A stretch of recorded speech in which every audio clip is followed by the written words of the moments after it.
All right, so dude, we just bought something. I have spent a crap ton of money this week on trucks. So if y'all like trucks, grab some popcorn and stay tuned because we are buying the diesels up like freaking crazy. Check this thing out. Bought a King Ranch. How bad is it? Man, that cab corner is freaking smoked.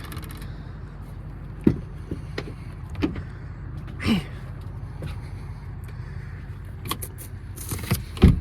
Looks nice though.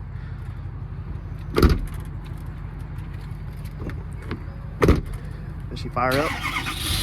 Look at that, cranks right up, my guy.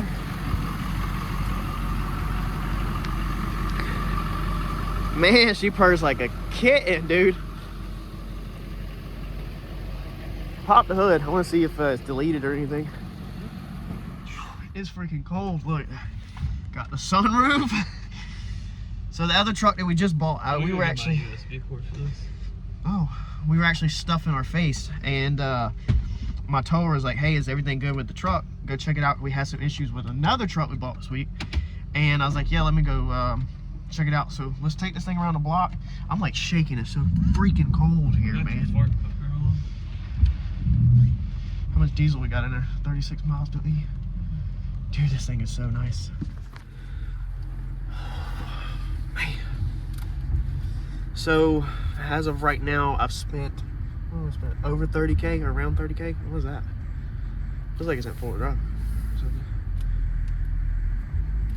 Or is that just a tire rubbing? Might just be a tire rubbing. No, the tires shouldn't be rubbing because they're little.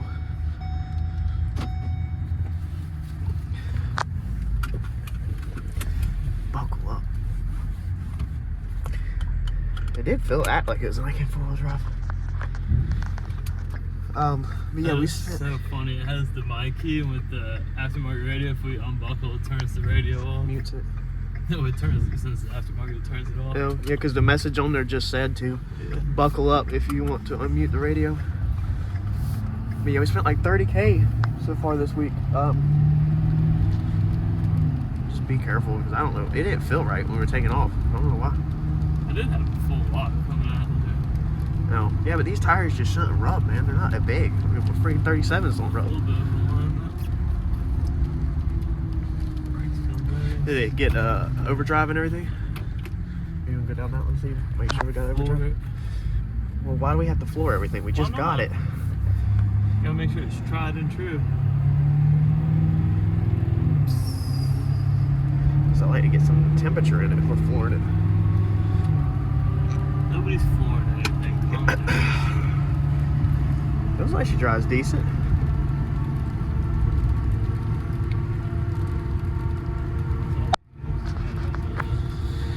But y'all are gonna be stoked. If you like the truck, stay tuned because the next one that we'll probably be getting in next week, this was a King Ranch. So what happened was I actually bought this one for myself, possibly to keep and to get rid of my Lariat. And then I accidentally bought myself another truck earlier while I was eating lunch. So I bought myself two trucks this week, meaning this one more than likely we're gonna flip and just sell it off, and it'll just be a business transaction versus a personal truck. So stay tuned, grab some popcorn because the next one, boy, woo-wee, that's a nice truck. So the big boy is here. Look, my man's got it right on the edge of the freaking bed and is gonna get this thing over. This is the same guy that if you followed our videos, he delivered the Cummins and put that thing exactly where we needed it. This dude is freaking amazing with this truck. Being all the wires are cut in this 450 and it don't run, we're literally just having to pull it with this Jeep around the cul-de-sac to hopefully get it in the parking lot. It's raining here today. And get my dad to hopefully start working on the electrical and fixing the electrical. This is what sucks about not having a rollback or a tow truck to get things moved around, as you got to do it sometimes the fishy way. All right, so we got this thing inside. I told y'all I was gonna take y'all along on the journey on this one. Right out the gate, first looking over this truck, first getting it in, it definitely took the impact to the front and it bent the lower cross member. However, this is just the body cross member, so this is not that important. We could pull this with a frame rack, I think, and get this back straight. It's hard to see, there's so much stuff on here. Ed did say that when he was driving, or when we were pulling this thing down the road, the steering wheel is upside down. So I know all the track bars are bent. You see right there, okay? That one's bent. There's some other bars bent. You can see the sway bar link is pushed over. I got to get some of this broke down to see what the damage is, because I can't even right now really see what all is going on under here. But there's a lot of, even that main bar right there is bent. I mean, a lot of these bars are bent in the front end. So first step though is to fix all the wiring. When the fire department responded to the call, I guess they decided that they were going to cut all these freaking wires. So this side is the easy side. It's just two. It's literally just a negative and a positive. I'm pretty sure this overlays to that side, but there is enough length on this one that we're just gonna put terminals on that one, put that one back on. That's easy. But this side over here, they have freaking sliced up everything. So instead of just slicing the main cables, which would kill the truck, they've also went in here and sliced this one with all of these, which these are not going to be like 12 volt, nothing crazy. Like these should not have been cut. I'm trying to be nice here. They shouldn't have been cut. And then these grounds right here, they just go to the firewall right there. So these are just going to be like chassis cab grounds. That will be easy repair. The only time consuming part, honestly, is probably going to be this, and then just to get all of these big connectors put back together. So I've got to finish working on the one that y'all seen earlier. I've got some body filler on it and slick it all out. And I asked my dad to help and just jump on this. He is a electrician actually, so this is right up his alley, and let him play with some wires. And hopefully we can get this thing running here in a couple of hours. But hopefully, like I said, hopefully we'll change the bars in the front. Hopefully, that's what I'm praying for. And I'm not worried about the frame being bent if it's in front of the suspension. You know, in best case scenario, you know, we'll be okay. I mean, it's a super nice truck, but I've got a lot of freaking money out on it right now. Very big gamble, biggest gamble of my life actually. I've never gambled one this big, but the more you do it, the more experience you get. I guess the bigger balls you get, and the bigger chances you're willing to take. So somehow, surprisingly, these batteries are from 18. I said it's at 81%, 82%. They had 12 volts, so both of these are Ford, OEM Ford Motorcraft batteries. Both of them still had 12 volts, so we don't have dead batteries, thankfully, because that anybody knows you got to put 2 brand new batteries in a diesel. You're looking at, what is that, Ed, $300-400?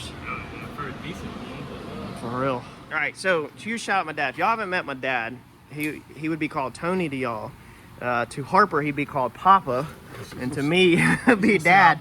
Dad did everything right. So Dad coming here and he fixed these plugs. Okay, you can see the nice and neat heat shrinks. Everything is good. This behind here is heat shrunk. Everything is soldered. Everything is done 100% right on them plugs. He repaired all of this. This is all soldered, put together correctly, wrapped with electrical tape to protect it, and heat shrink on top of that. So he's done everything right. And then I stepped in here and I said, hey, we gotta get the show on the road and make sure this truck fires. I'm $15,000 in a hole. I want to hear it run. So we did a old school battery terminal on this one for your negative, because this is where they cut it. I think I've got my terminal right here, so it should be fine on that. Over here on the hot side is where it gets iffy, but if this thing runs, then we'll order the correct stuff. So no big deal on this wire. It goes underneath here like it's supposed to be, but this one, of course, you don't normally stack battery terminals on top of terminals. Turbo John, if you're watching this, you are probably freaking cheering at the TV and love this. So we just needed to get that wire a little bit longer to here, and I don't have nothing to butt splice it, so we use that to get our extra length of where they cut it. And then we had to cut this off of another truck, and we've got some vice grips holding this together. Shaking his head. He used to work at the nuclear power plant. For how many years did you work at nuclear power plant? 40 years. 40 years at nuclear power plant, and I'm throwing every bit of them 40 years of training down the drain.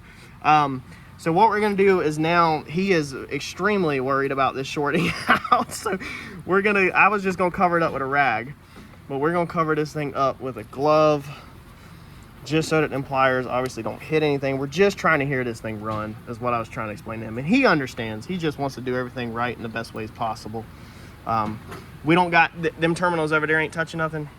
Throw a rag under them, pull them out of the way, because when I hook this up, that's going to energize all of them. and then we'll put the battery. We need to go ahead and... doing the positive, the negative don't matter. That's fine. And then we need to go ahead and stick the battery in that side, which I can manhandle that in there. Okay.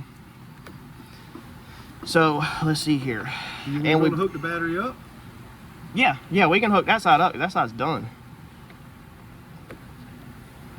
So let me get all these on and in place and tighten down, and then we're gonna see what we got. Let's see here. This is all hooked up on this side. Our handy dandy gloves on there. This side is actually done correct. So Dad was able to. The wire technically should be that way a little bit more, but he was able to just move them over here and just put traditional old school terminals on it. So everybody thinks it's gonna fire off as their things. I won't be surprised if it ain't got a pop fuse, but let's see what we got. Ready? Yeah, are we ready? We count down, do we do the drum roll? Nothing? Okay, all right, so now let's start troubleshooting. All right, so currently have nothing.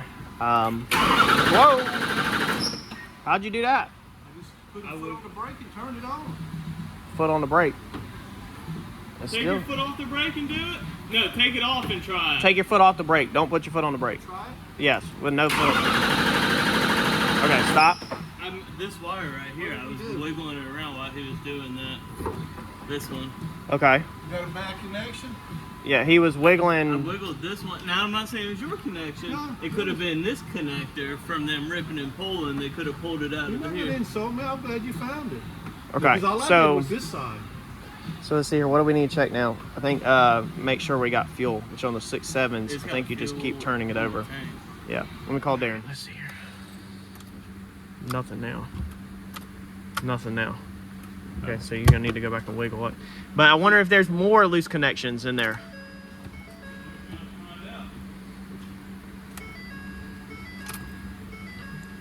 You want me to just try it while you're doing it? Nothing.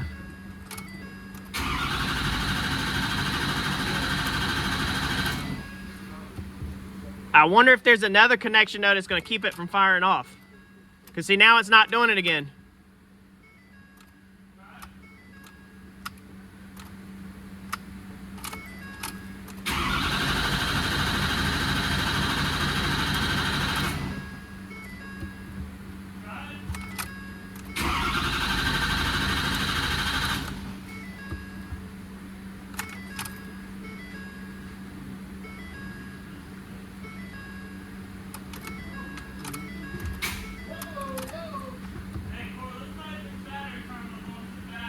Okay, go ahead and tighten it down. I got the key for it. I'm gonna check the scanner. Nothing.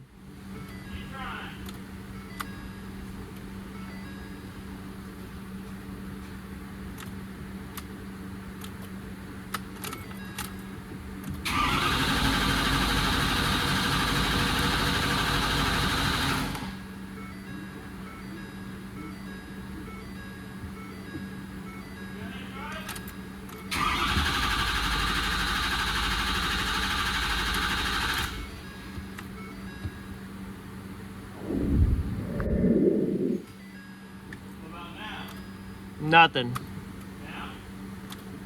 Nothing.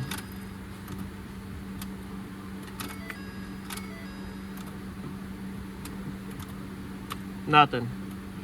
All right, so underneath the truck, they've been rough with it. So the gas tank is kind of collapsed in. Looks like they forked it with forks, which they're not supposed to do at IA with the big trucks. Exhaust is broke, and we're getting a code for this sensor right here. Darren, shout out to him next door. He's a diesel mechanic.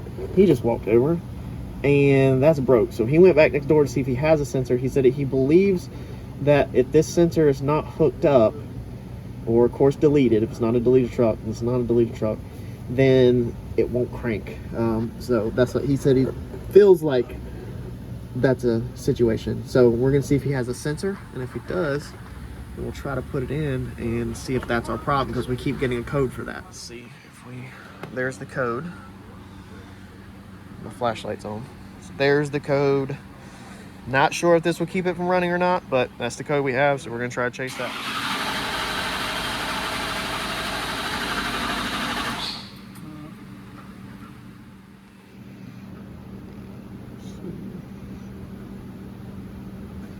What are we looking for?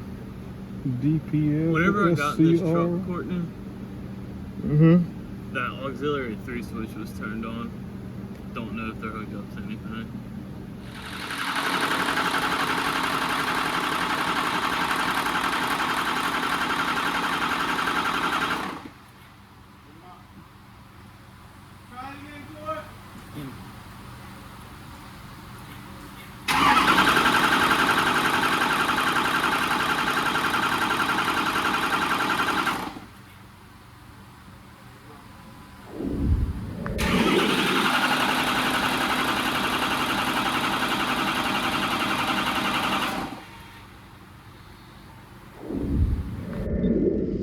Alright, we are not in the Platinum, we are in my truck. So, day one, I guess it's good that it turns over.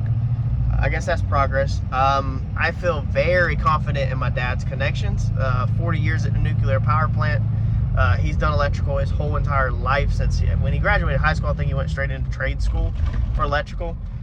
So, I mean, you just cannot get a better electrician as far as, you know, that area goes than my dad. I mean, working in a nuclear power plant, like, you have to pay attention to what you're doing and, you know what you're hooking up, and he's very thorough with that.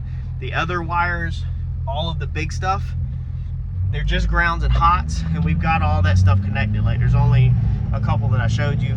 So day one, I don't know, mentally, I don't know where to even go. Darren's a diesel mechanic next door, and he said he's not 100% sure where to go next. We did not have a fuel pump, so the fuel pump was not cutting on until Eddie hit it with straight 12 volts. So Eddie probed the wires on top of the fuel bowl, and that gave us the fuel pump, manually giving it 12 volts off a DeWalt battery. So I'm curious if that's something with wiring also. I don't feel like Dad would have any wires crossed in there or nothing. And if so, you got to remember, if you have a wire cross or a wire not right, more than likely you would get a code in your scanner. And we're getting no codes also, which is weird. Darren said it sounds really good, that the compression and everything sounds good, and that he's not concerned with any of that, that everything just sounds really good. I mean, he literally only does like Fords all the time. So I guess we should be happy that it turns over, but it is very frustrating that it don't fire off. And I think what's more frustrating is that the vehicle was running at the time of the wreck, obviously, because it ran into a pole. It's not like something else hit it. It clearly ran into a pole or a tree. And the fire department had to go and cut the wires for no reason. And now we're having to figure out the issues past that. So it's like, we're doing the salvage, you get stuck sometimes. You got to fix the salvage, the collision stuff, but then you have to fix crap that other people created, whether it's they didn't change their wheel bearings, they didn't change their brake pads, you know, they were riding around with no AC, so their compressor's bad. You always have that extra stuff that is not accident related or collision related. I guess the cutting of the wires is accident related. It was in an accident, they cut the wires. You know what I mean? When it made contact with the pole. You're always stuck figuring out the extra that you shouldn't have to even be figuring out to begin with. Honestly, we should have to just do our collision, fix our collision, that's it. But with salvage, you get a lot of other stuff. So stay tuned. I think the game plan for tomorrow, which by the time y'all see this video, it'll already be a couple days behind. But I think the game plan is to put other batteries in it out of the King Ranch, so that we are confident that we have good batteries, and then move forward from there. And we also need to still try to find what's not making connection over there around that cut area that Ed kept having to wiggle to get it to work. So we'll see. Fingers crossed.